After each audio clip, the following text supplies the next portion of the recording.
Davanın kölgəsində, ədalətin imtahanı qədim Azərbaycanın ürəyində, dağların ətəyində, geniş düzənliklərin və axan çayların əhatəsində yerləşən Qızılqaya kəndi, illərin ağırlığını, ataların hikmətini və təbiətin incə sirlərini daşıyan, həm də insan ruhunun ən dərin sınaqlarını yaşadan bir roman kimi davam edirdi.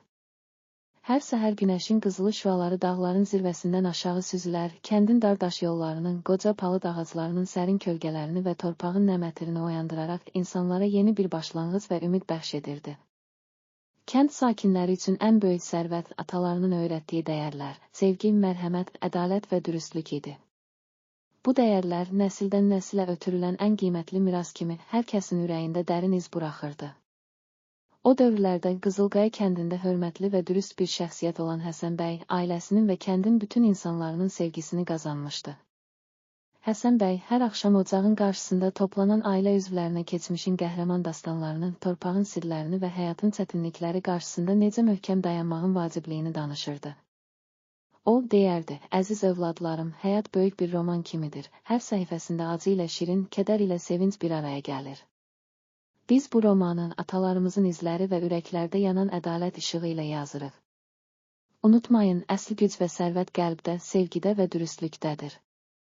Lakin bu dərin dəyərlərlə dolu sülh içində belə qəfil baş verən hadisələr insan ruhunun ən incə tərəflərini sınağa çəkə bilərdi.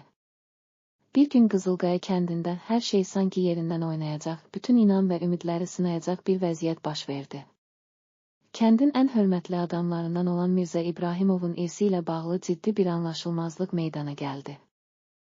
Mirzə İbrahimov, kəndin torpaq payı, su mənbəyi və qədim əmlaklarına malik idi. O, həyatını bütün dürüstlük və əzmkarlıqla qurmuş, atalarının ənənələrinə sadiq qalmışdı. Lakin ölümündən sonra onun mirasının bölgüsü ilə bağlı yaranan ədavaya kəndin bütün sakinlərini iki qismə ayırdı. İddialar müxtəlif idi. Bəzi kəndlilər Mirzə İbrahimovun oğlunun bütün irsə sahib olduğunu iddia edirdi, digərləri isə Mirzənin ölməzdən əvvəl gizli olaraq yazdığı və sənədləşdirilmiş bir vəsiyyətnamənin olduğunu söyləyirdilər. Belə bir məsələ Qızılqaya kəndində heç vaxt yaşanmamış, ancaq Tolstoyun romanlarında təsvir olunan insan təbiətinin ziddiyyətlərinin, ədalətin və dürüstlüyün sınaqlarını xatırladırdı.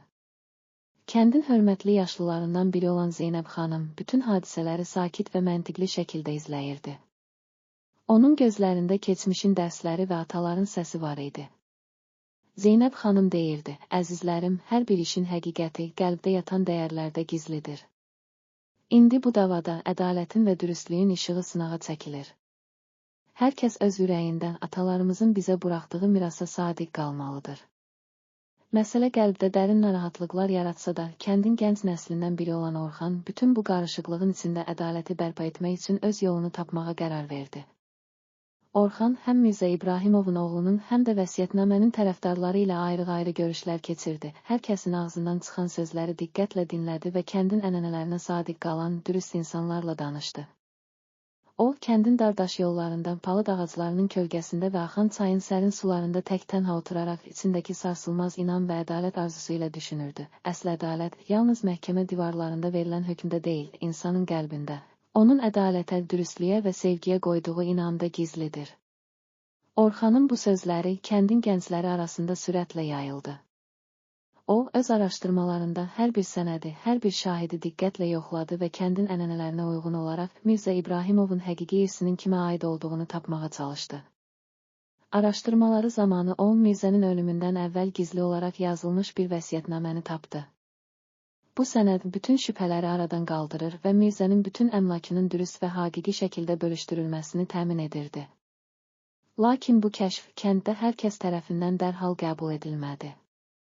Davanın tərəfdarları iki fikir ayrılığı içində idi.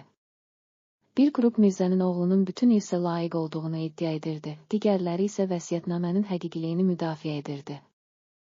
Bu mübahisə kəndin hər küncündən, bazarlarda, evlərin divarlarında, hətta ocaq kənarında belə danışılan dərin və acı bir kədərin səsi kimi əks olunurdu. Orxan, ədalətin bərpası üçün kəndin böyük məclisində bütün tərəfləri bir araya gətirdi. Məclisdə kəndin hörmətli yaşlıları, gəncləri və hər kəs öz fikirlərini söyləmək üçün toplandı. Orxan sakit və möhkəm səs tonunda söz aldı. Ey əziz xalqım, Mirzə İbrahimovun əmlakının bölgüsü ilə bağlı yaranan bu dava yalnız maddi sərvət məsələsi deyil, əslində bizim dəyərlərimizin, ədalət və dürüstlük inamımızın sınağıdır. Biz atalarımızın bizə öyrətdiyi kimi, sevgi, mərhəmət və ədalət yolu ilə həyatın hər çətinliyini aşmalıyıq.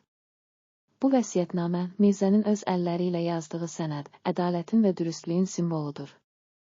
Bizim vəzifəmiz onun arxasınca gedərək qəlblərdə yanan o əbədi işığı sönməməkdir. Orxanın sözləri məclisdəki hər kəsin qəlbinə dərindən təsir etdi. Kəndin yaşlıları uzun illərin gətirdiyi təcrübə ilə əsl ədalət qəlbdədir, o yalnız qanun kitablarında deyil, insanın öz ürəyində, atalarımızın öyrətdiyi dəyərlərdə tapılır, deyərək Orxanın yanındakıları dəstəklədilər. Sonda bütün sübutlar və şahid ifadələri əsasında Ədalət Məhkəməsi kimi fəaliyyət göstərən kənd məclisi Mirzə İbrahimovun vəsiyyətnaməsinin haqqını tanıdı.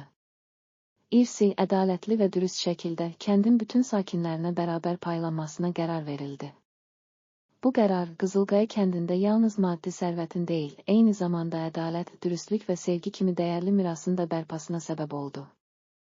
Kənd sakinləri atalarının öyrətdiyi ənənələrə daha da sımsıq sarıldı. Hər kəs qəlbində dərin inam və ümidlə həyatın çətin anlarını aşmağa başladı. İsmailin və Zeynəb xanımın sözləri hər acı, hər kədər içimizdə yeni ümidlər doğurur. Əsl ədalət, qəlbdə yanan o işıqdır. Kimi ifadələr hər kəsin ürəyində əbədi iz buraxdı. Bu dava Qızılqaya kəndində yalnız maddi sərvətin bölgüsü məsələsi olaraq qalmadı. O, insan ruhunun, ədalətin və dürüstlüyün dərin sınağı, qəlblərdə yanan ümidin və sevginin simvoluna çevrildi. Orxan və bütün məclis üzvləri bu çətin imtahanın ardından həyatın hər anını daha dərin mənalarla yaşamağa qərar verdilər. Hər kəs atalarının öyrətdiyi dəyərləri, keçmişin dərslərini və gələcəyin ümid dolu arzularını ürəklərində saxlayaraq həyatı sevgi və ədalət işığında yenidən qurdu. Beləcə, davanın kölgəsində, Ədalətin İmtahanı adlı bu dastan Qızılqaya kəndinin dardaş yollarında, qoca ağacların sərin kölgəsində və axan çayın sakit sularında əbədi olaraq iz buraxdı. Kəndin sakinləri hər çətinlikdən sonra doğan yeni ümidləri və qəlbdə yanan ədalət işığını unutmadan həyatın hər səhifəsini sevgi, mərhəmət və dürüstlük ilə yazmağa davam etdilər. Hər kəs bilir, əsl zənginlik və dəyər maddi sərvətlərdə deyil, qəlbdə, ataların öyrətdiyi və insan ruhunda doğan əbədi dəyərlərdə gizlidir. Bu dava hər kəsə xatırlatdı ki, həyatın ən ağır anları belə ədalətin, dürüstlüyün və sevgi ilə yüngülləşə bilər. Qızılqaya kəndində artıq hər kəs, hər acı anın ardında bir dərs, hər kədərin içində yeni ümidlər olduğunu dərk edərək, gələcəyə daha inamla baxırdı. Ataların səsi, qoca ağacların xışıltısı və axan çayın sakit sədası arasında hər kəs öz həyat nağılını yazmağa davam edirdi. Çünki onlar bilirdilər ki, ən dərin kədər belə qəlbdə yanan ümid işığını sönməyə qoymaz. İndi də hər səhər günəşin qızılı şüaları ilə başlayan, hər axşam ulduzların səmasını bəzəyən o sakit gecələrdə Qızılqaya kəndinin hər bir sakinin davanın kölgəsində, ədalətin imtahanı əni xatırlayaraq, həyatın hər anını sevgi və ədalətlə yaşamağa davam edir. Bu dastan yalnız bir hüquqi mübahisənin həlli deyil, həm də insanın qəlbində yanan əbədi dəyərlərin, ədalətin və ümidin simvolu idi və gələcək nəsillərə də hər zaman bu dərin dərslərin verilməsi üçün bir ilham mənbəyi olaraq qaldı.